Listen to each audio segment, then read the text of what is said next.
India iron and steel manufacture and traders association की विशेष मुद्दों पर बैठक का आयोजन।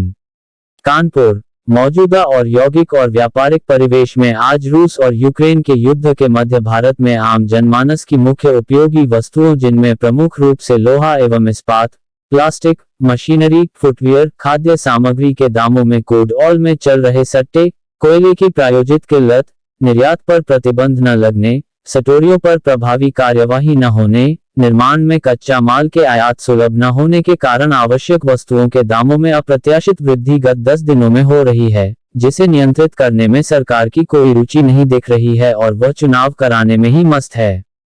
उपरोक्त अप्रत्याशित तेजी आगे भी निरंतर हो रही है।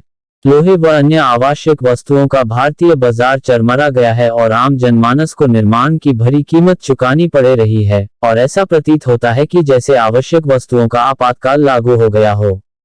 इस संदर्भ में एक विशेष बैठक आज 4 मार्च 2022 को अपराह्न 2 बजे संस्था के क्षेत्रीय कार्यालय फजलगंज औद्योगिक क्षेत्र स्थित में संपन्न हुई। बैठक में संस्था के अध्यक्ष उमंग अग्रवाल, अरुण कुमार, विनय मित्तल, सतीश गुप्ता, गौरव जैन, रजत गुप्ता, रोहित अरोड़ा, रितेश गुप्ता, कौशल शिवम, अश्विनी गुप्ता, रोहित गुप्ता, आशीष अग्रवाल, संजय जैन, विशाल शरद, आशु अग्रवाल आदि लोग उपस्थित रहे। कानपुर से अभिषेक कठेरिया की रिपोर्ट।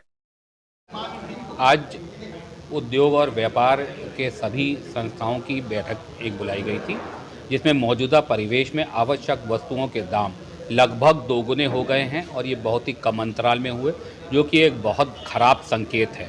तो बाज़ार में एक भयावह स्थिति उत्पन्न हो चुकी है, चरमरा गई है अर्थव्यवस्था पूरी। इसके लिए व्यापारी भी परेशान है, उपभोक्ता भी परेशान है। तो इसके लिए बैठक बुलाई गई थी कि कैसे इसको नियंत्रित किया जा सके। आपको क्या लगता है कि सरकार किस तरह की आपका इसमें सहयोग करेगी?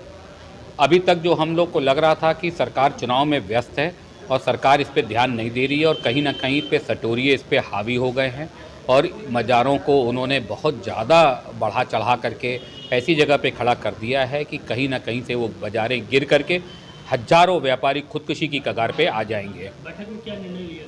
बैठक में कुछ निर्णय अहम लिए गए हैं, जिसमें तत्काल प्रभाव से जो मुनाफाखोरी की स्थिति हो रही है उसके लिए राज्य और केंद्र सरकार को अवगत कराया जाएगा और उनसे हस्तक्षेप की मांग की जाएगी।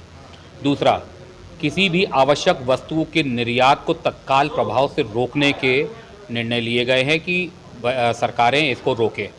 आयात को सुगम करने के लिए, उनमें कर की दर को कम करने के लिए, सरचार्ज समाप्त करने के लिए निर्णय लिया गया है। सरकारों से इसकी मांग की जाएगी।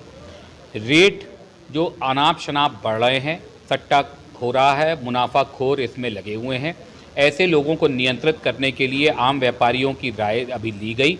इसमें उनके द्वारा बताया गया कि ये सारा काम एसएमएस और विशेष ऐप्स के माध्यम से हो रहा है, जिसको रोकने के लिए सरकार से मांग की जा रही है। ऐसे लोग चिन्हित किए जाएं, ऐसे एसएमएस सेंटर चिन्हित किए जाएं और ऐसे ऐप चिन्हित किए जाएं जो ये काम कर रहे हैं, और उन पर तत्काल प्रतिबंध लगा करके विधिक कार्रवाई की जाए।